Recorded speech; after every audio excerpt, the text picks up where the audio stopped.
In pretty much every major organization, there's a team working behind the scenes, kind of like guardians. They're not always in the spotlight, but what they do is absolutely critical.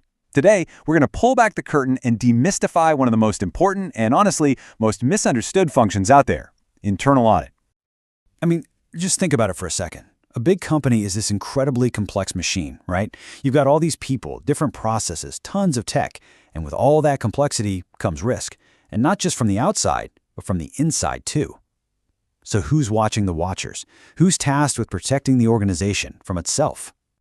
And look, we're not just talking about the obvious stuff, like competitors or a shaky market. We're talking about the threats lurking inside. Things like inefficient processes, risks nobody sees, or even unethical behavior that can just eat away at the company's value from the inside out. That's a huge challenge, and it needs a dedicated solution.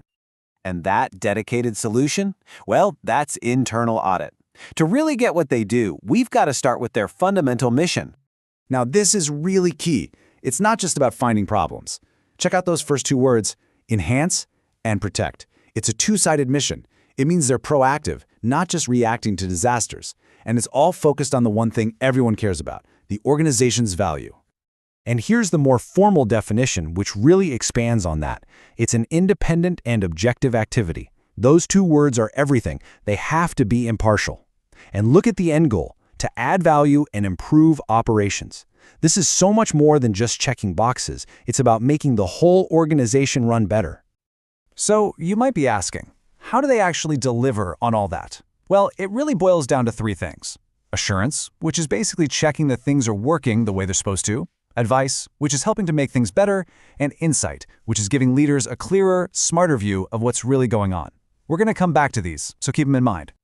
Okay, for any of this to work, for this whole function to have any credibility at all, it has to be built on a rock-solid foundation. And that foundation is a mandatory code of ethics. And let me be clear, this isn't optional. It's not a list of suggestions. This code applies to every single person doing internal audit work. It's the source of their authority. It's the reason anyone can trust their judgment. Without it, the whole thing just falls apart. The entire code really stands on these four essential pillars. Integrity is what builds trust. Objectivity makes sure their assessments are fair and unbiased.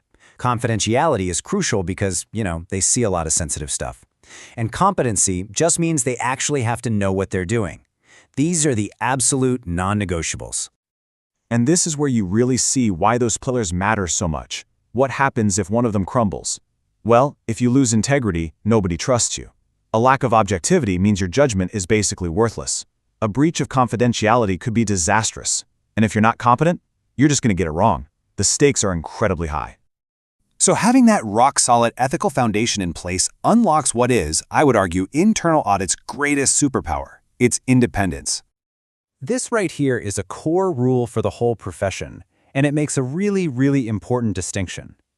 Notice it says the activity, the department itself, has to be independent. But then it says the auditors, the actual people doing the work, have to be objective. You absolutely have to have both for this to work.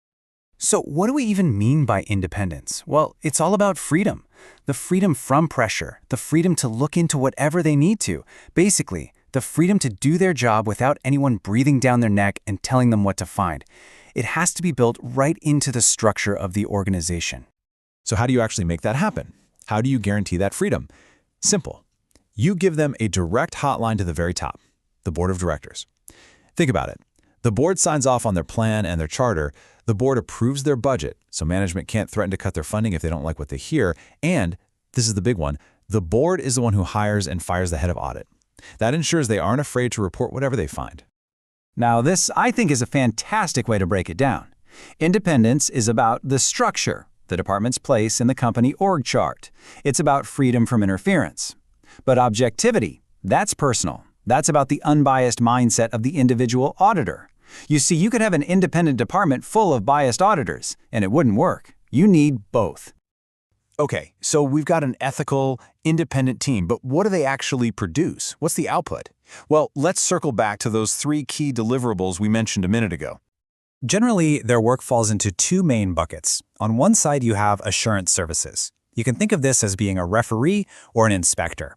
The auditor examines the evidence, makes a judgment, and they decide what to look at.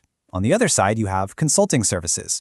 This is more like being a coach. A department asks them for help, and they work with them to find solutions and make improvements.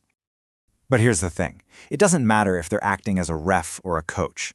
The real prize, the absolute gold at the end of the rainbow, is insight. It's that aha moment. It's about turning all that data and all those findings into real intelligence that helps the organization see itself in a new light. This is when internal audit goes from being a cost center to a true strategic partner. So, we've gone through the ethics, the independence, the day-to-day work, but when you boil it all down, when you strip away all the layers, you find that every single one of those things points back to one single unifying goal. And there it is. We're right back where we started. Every single thing we've talked about, from that rigid code of ethics to their fierce independence to all the assurance and consulting work, it all serves this one ultimate purpose: making the organization stronger, safer, and ultimately more valuable. So I'll leave you with this final thought. In your world, in your organization, how is internal audit really seen? Are they just the compliance police who show up to check some boxes, a necessary evil? Or are they seen as a true strategic partner, a guardian that's actually helping the business get smarter and stronger? Because that difference, well, that's everything.